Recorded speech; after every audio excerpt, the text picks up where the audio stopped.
o engenheiro, ele exerce o papel do líder na ponta, né?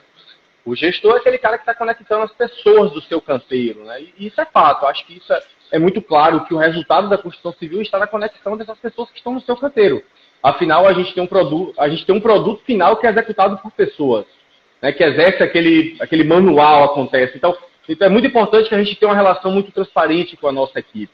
E daí essa relação líder-liderado, que é uma relação fundamental dentro de algum processo de gestão, Gabi. O líder tem que conhecer o liderado pessoal do liderado, tem que conhecer o profissional do liderado. Ele tem que ir a fundo, entender, porque isso faz parte da performance do dia a dia. Não é de um cara que tenha algum problema pessoal, alguma coisa que está atrapalhando a vida dele, e isso vai ser refletido no seu trabalho. Isso é fato, não tem como negar. Então, um bom líder é justamente o cara que tem a capacidade de dialogar com as pessoas. Ele te influencia. E ele também é influenciado. É uma relação influencia e ser influenciado. É você saber fazer esse jogo, que daí você está conectando pessoas e passando a mensagem que deve ser passada para que essa obra aconteça. Então, desenvolver a liderança é muito importante, é fundamental. A sua capacidade de dialogar dentro de um canteiro de obras tem que ser incrível, cara. Você vive influenciando as pessoas dentro do seu canteiro. Né? E sendo influenciado também, porque, veja, o gestor é aquele cara que entende qual é o norte da sua obra. Se a obra ela tem um conjunto de serviços e atividades e ela precisa convergir para um propósito de término de projeto, você é o cara que entende qual é o caminho que tem que ser dado. Então, é natural que você tenha que influenciar, de fato, toda a lógica do seu processo de gestão. Isso é natural, isso tem que ser intrínseco, na verdade, a um bom gestor de obras. Ele tem que puxar essa responsabilidade para ele. Porque aí ele vai estar norteando para o que ele acredita dentro do projeto. Então, a relação líder-liderado é uma relação fundamental. É uma relação realmente que precisa ser desenvolvida, enxergada realmente com uma outra ótica que vai potencializar aí na ponta. Muito bom, concordo em gênero, número e grau. E aí eu já queria trazer dessa sua fala aí, assim, que você trouxe aspectos muito ricos, eu vou puxar um gancho. Só para diferenciar, a gente aborda muito isso aqui, inclusive em conteúdos, que a liderança ela não tem, de fato, conexão com cargo, com função, com hierarquia, né? A liderança ela acontece no envolvimento pessoa a pessoa, ela é uma em todos os níveis. Em todos os níveis, ela é uma competência, uma habilidade, né? Pode ser desenvolvida. Então, esse desenvolvimento acontece onde você pode ter líder em vários níveis dentro do seu processo de gestão, dentro do seu canteiro de obras. Vamos trazer para obras aqui para ficar bem fácil de entender. O que eu quero dizer com isso? Quer dizer que tem uma diferença, né, em você liderar, de fato, pelo exemplo, né, por conseguir ter um poder de mobilização, de influência, de levar as pessoas a irem de A até B, e tem também uma característica mais inerente à questão do cargo, da função, né, onde você tem uma responsabilidade e você precisa, de fato, entregar um resultado, onde você precisa, de fato, entregar indicador, onde você precisa entregar o que é solicitado. E aí a gente traz uma questão até que muita gente chama de chefia, outras pessoas chamam de administração, mas existe uma relação em que você lidera pelas pessoas, pelo poder do exemplo, pela sua capacidade de mobilização. Isso não é inerente só ao engenheiro, isso qualquer pessoa pode ter. Então você pode ter na obra encarregados que são líderes, encarregados que não são líderes, pedreiros que são líderes, profissionais de serviços específicos que têm capacidade de liderança, que têm um poder de mobilização dentro do canteiro, né? Como você pode ter engenheiros e engenheiras que não têm essa capacidade de mobilização. Só que quando a gente trata no processo formal, né, quando a gente traz a questão do cargo em si e a função do engenheiro, essa função ela exige, né, e tem uma responsabilidade com o resultado. Então, o engenheiro, ele está ali, de fato, numa posição em que ele precisa assumir uma responsabilidade e ele precisa entregar um resultado. Então, inerente, querendo ou não, ele vai ter que criar estratégias para que ele consiga entender e atender às expectativas quanto ao resultado que é solicitado, quanto à questão do que é necessário que ele entregue ali na ponta.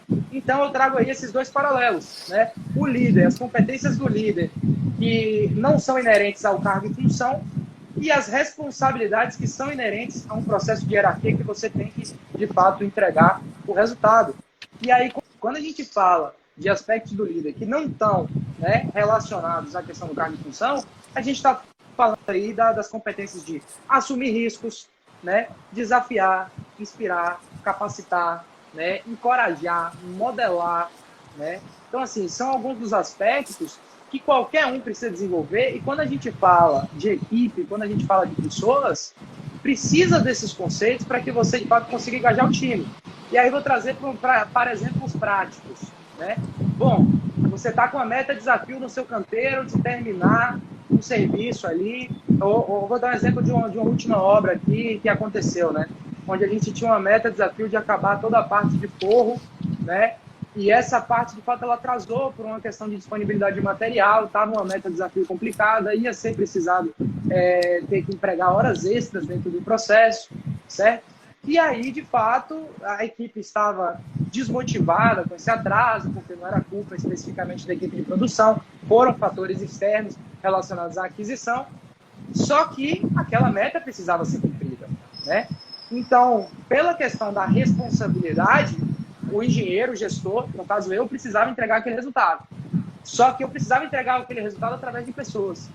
E para aquilo ali, só dizer a meta e só determinar a meta não era suficiente. Teve que, de fato, ser feito um trabalho de, potencialização, né, do resultado deles, através de motivação com possibilidades de retorno, feedback, né, meta-desafio. Então, assim, se a gente conseguir liberar esse serviço agora, a gente vai ganhar lá na frente, então vocês podem acabar mais cedo e tal. Foi uma questão que você tem que assumir o compromisso e estar lá, junto com os caras, para mostrar que aquilo ali também é um problema seu. Pedagogia da presença, né, Gabi? O bom líder é aquele cara que está próximo mesmo à sua equipe, entendendo quais são os problemas que estão acontecendo e eliminando as restrições, né? Porque o líder tem que servir. O líder tem que servir. As pessoas têm que ter o espírito de servir elevado. Em vez de querer ser servido, você precisa servir. Então, muitas vezes, você como líder precisa ser a pessoa que vai servir a sua equipe. Porque muitas vezes tem alguma decisão ali que só você, como gestor, resolve. E isso é interessante e estratégico existir. Porque você tem aquela função ali de realmente resolver as principais restrições, resolver os principais problemas e direcionar seu time. Por isso que tem que ter uma pedagogia da presença. E isso te leva a fazer a avaliação mais constante do seu time, você leva mais feedback para o seu time, você acaba desenvolvendo muito mais as pessoas ali no seu entorno. Quando você, de fato, exerce a pedagogia da presença ali, né? Exerce a liderança ali na proximidade com a pessoa mesmo. Exatamente. E aí, assim, no final do dia deu certo, tá?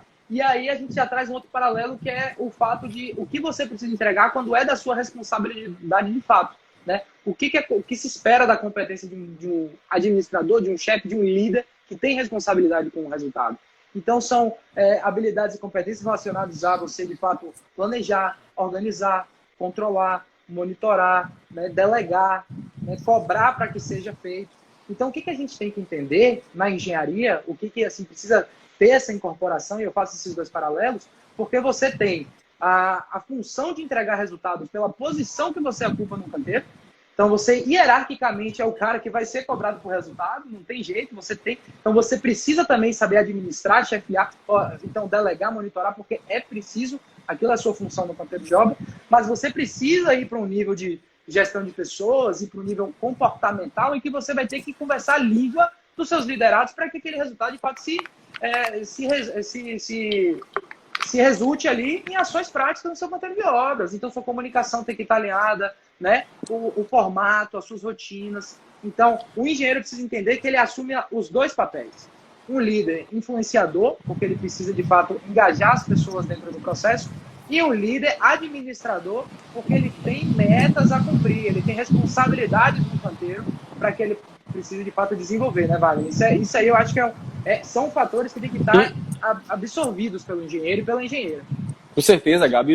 E o nosso cenário de construção civil, imagina uma intervenção pequena, cara. Uma intervenção pequena você já tem 10 pessoas, 15, 20. É muita gente, cara. É muita gente. Imagina quando você vai para uma intervenção média que você tem 100, 200, uma intervenção gigante que você tem 1.000, 1.500, 2.000 pessoas que precisam estar conectadas. Então, assim, é uma característica importantíssima a liderança. Assim, é importantíssimo para o gestor desenvolver esse aspecto, pensar nesse sentido. Porque muitas vezes a pessoa não sabe, entendeu, Gabi? Acontece que não viu, não estudou, não teve a oportunidade de entender o comportamento, mas existe isso. Existe isso. E é necessário para você ter a performance na ponta. Então, se existe, você precisa se aprofundar no tema e até procurar entender o que é que está acontecendo, né? Então, desenvolver, né?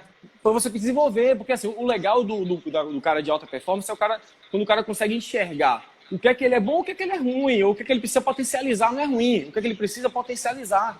Exato. Porque a partir do momento que você tem um domínio dos seus aspectos comportamentais que são necessários para implementar a gestão lá na ponta, são necessários. É fato, a gente está falando aqui de pessoas conversando, então são aspectos comportamentais em relacionamento interpessoal. Isso aí é um fato. Então, a partir do momento que você conhece quais são os aspectos comportamentais e você entende, porra, aqui eu estou indo numa linha legal.